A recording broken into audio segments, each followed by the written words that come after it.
I'm from Washington, D.C., where it's still pretty great. So here in Seattle, just everybody started moving here. It became the alternative mecca, and it's such a liberal, independent kind of city that I think people found some romantic whatever with it. It's rainy and it's pretty, but most of the time it's just sort of gray and rainy, and you stay inside. And I remember before I moved here, I always read these interviews with bands that said, I think the reason why there's so many good bands is that you can't really do anything outside because it rains so much. Everyone's stuck in the basement and nothing better to do than start a band. And when I first read that, I thought, that's stupid. It's just a lot of good bands, but I think it might be true.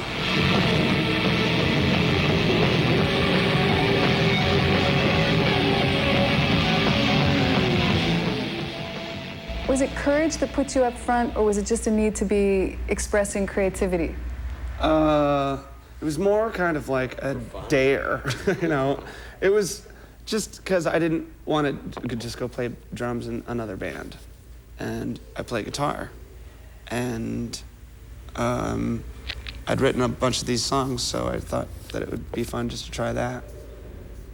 So it was scary, but I mean, I didn't, you know, there wasn't really much else to do. I guess the transition from playing drums to... Well, I started playing guitar when I was like 10. So I've played guitar longer than I played drums. And I played guitar in bands when I was like a teenager. But this is weird. It's a little strange. Playing drums is really fun because you can hide behind the drum set. Like, that's pretty fun. You gotta have to easy. engage with the audience as a friend. Yeah, like that. Yeah, you know, like that. You're the Pope or something. That's when it gets weird. Are you very proud of the legacy of your work with Nirvana? Well, I'm glad. I had fun being in the band. Yeah. So I don't consider it a legacy. Right. And I don't think about the pre-Nirvana, post-Nirvana crap. Right. It was just, we're just a band. So that's the way I look at it. This is truly a solo record, in the true sense of the word, a solo record. Well, no. All your vocals, your guitar playing, your drumming. Yeah. Why did you choose to do it that way? And the reason why I asked Well, because at first, no, it was just sort of for fun because the studio is right down the street from my house.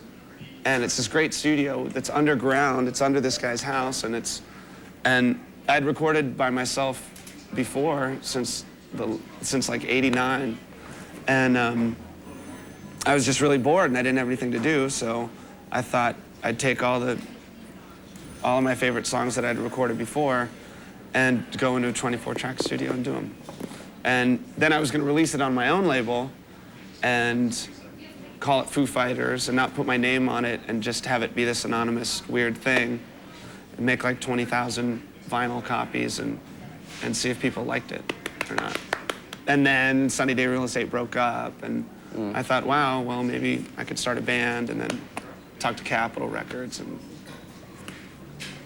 the rest is history. And a wide range of sounds on the album. I know one of the songs that really jumped out was Weenie Beanie, just this massive sonic assault. And then you have something like Big Me, which is it's getting pop airplay. Right. So just a huge range. Well, you got to mix it up. Yeah. You know, you don't want to limit yourself to one thing. Next record's going to be even weirder, kind of. There's going to be fun pop songs that are 3 minutes long. There's going to be 8-minute long things that sound like Prince. You know, there's going to be, because it sucks to have to stick to one thing. How much of this album sounded like your solo stuff pre-Nirvana? It's the same stuff. Same stuff. Yeah. Okay. Well, most of it. Yeah, I mean, it's all, because some of this stuff goes back like 5 years. Okay. So, and another reason why it's diverse is just because, you know, one year I was writing songs like Weenie Beanie, then next year I was writing songs like Big Me. Both demonstrated major rock and roll sensibilities and pop music sensibilities. And the second album, however, has more of a dynamic range between quiet and loud and an overall sort of more confident execution. You've got the lyrics out there for the world to see.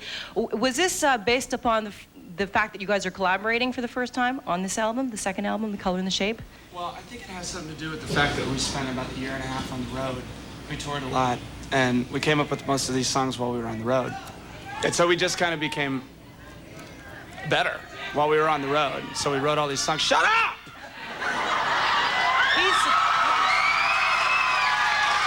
I'm joking. That was a joke, excuse me. Little outburst. So, yeah. What was the question? Yeah. The confidence. Would you agree with that? Like, as far as the execution there? What do you think, Nate? Yeah, I'm sure that the touring had a lot to do with it. Yeah, for sure.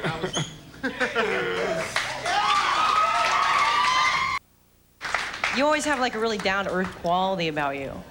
And It's such a facade. it is, isn't it? It really is. I'm such a bastard in real life. I'm just such a jerk. You don't even know. So the thing is, you If you can't... could only experience some of my mood swings, I swear to God. Front man. The front man. Exactly. And you have a question for the Foo Fighters. Yeah, if you could change anything in the music industry, what would you change? Radio shows? What would it be? It would probably be,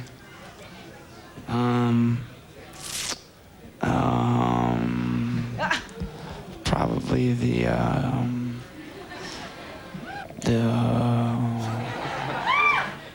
nothing. It's wonderful.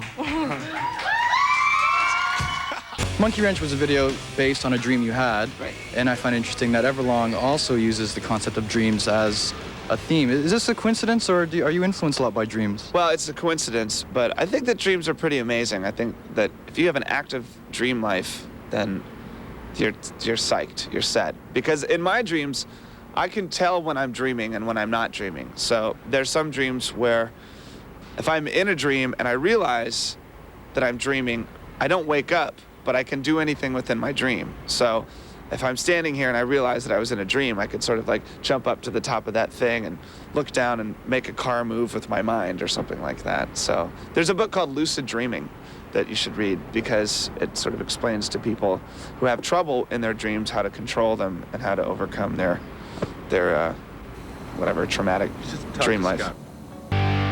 The color and the shape, you do the songwriting, you're dealing with a lot of personal views here, a lot of personal views in this one. I think that everyone's put a little too much emphasis on the fact that there's personal stuff in the lyrics. Like, anyone who writes lyrics puts personal stuff, Yeah, exactly. you know? And I mean, and we joked around in our bio, like, you know, this album's like my therapist's notepad, you know? And then yesterday we did this interview and this guy's like, so, we hear you're seeing a therapist. It's like, what the hell are you talking about? Yeah. So, yeah, I mean, the first album, the lyrics were like riddles, really nonsensical, sort of just puzzles, playing with words. And Like a Steven Tyler kind of thing? like a Steven Tyler. Like Stephen Wright. Steven Wright. And so, and it just, there was so much speculation. People were digging into lyrics, trying to find so much stuff that just wasn't there, you know? Yeah. But this album, I thought, I'm just gonna spell it out and put a Right. lyric sheet on it, you know, and just... Because you sing about love, pain, guilt Well, at times. it's just basically like love songs, you know? Good love songs, bad love songs. Sometimes I sort of like to believe that the process of evolution was actually helped by aliens. I mean, it's kind of a pretty incredible theory, but yeah, I mean, I don't understand why it couldn't. It's sort of fun to think that, okay, well, maybe this is possible, or maybe there is something other than little planet Earth, and that's it, in a universe of billions of stars and suns. How does something like that work? I've seen the movie 3 times. You're in the credits. You're also I haven't even seen the movie yet. You're also in this. Well, you're in the credits. Yeah. You're on the soundtrack, the original TV series soundtrack. How does something like that work? You just get a call? Well, I think that it started out about 3 years ago when the band started up, and we're called Foo Fighters, and Foo Fighters is a slang term for UFOs, and we're on Roswell Records, which is Roswell, New Mexico, the famous site of the 1947 UFO crash and all this stuff. And we were huge fans of the show, and they were doing the soundtrack for the TV show, and they asked if we wanted to submit something. So we did a cover of a Gary Newman song, which was kind of cool, and we gave it to them. And then this time, when the album came, or the movie came around, they said, you know, do you guys want to be on the movie thing? We're like, yeah, sure. So we did another version of a song that's on our record, and just gave it to them. It's real simple. It's real easy. You're forgetting your famous cameo. You bypassed that whole cameo. Dude, Can you just do it again? Okay, ready? Hold it, set camera. This was my cameo on the X-Files. Ready?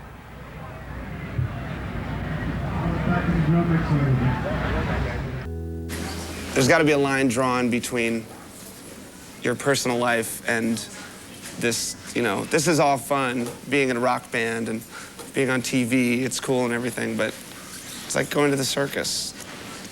I don't take it so seriously that I've got a bleeding heart for, it's pop music.